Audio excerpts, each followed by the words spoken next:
后来继续来看，今仔日有这个平面的媒体报甲大篇，讲指挥中心透过外交的管道，已经成功摕到10万剂新冠病毒辉瑞的疫苗。这礼拜是就会运到台湾，要优先予桃园地区的医疗人员来自预防社。这真正是振奋人心的好消息。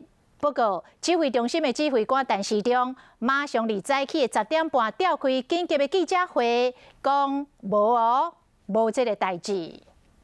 所以我们要严正的否认某媒体报道请大家不要多加揣测指挥中心大动作要回，汉尼伫咧下早就开记者会，因为有平面媒体报道，指挥中心透过外交管道向美国进口几10万剂辉瑞疫苗，6月7日地坐阿联酋航空来台湾，和桃园的医护人员住。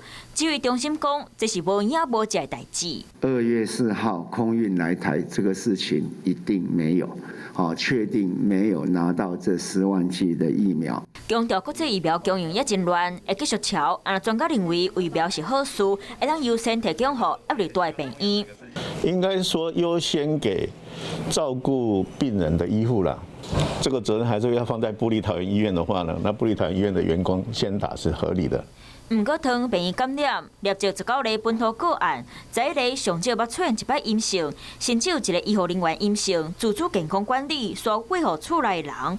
专家建议，未来上好拢爱直接隔离。就流行病学的接触的证据是最重要的，所以检验的证据其实是其次的。另外，按908和889伫咧并订一间病院，不过因拢有挂嘴暗，到底嘛无95分钟。专家认为，应该是病毒落伫咧一个所在，才会坏掉。病院嘛已经防消毒过，无法度采检。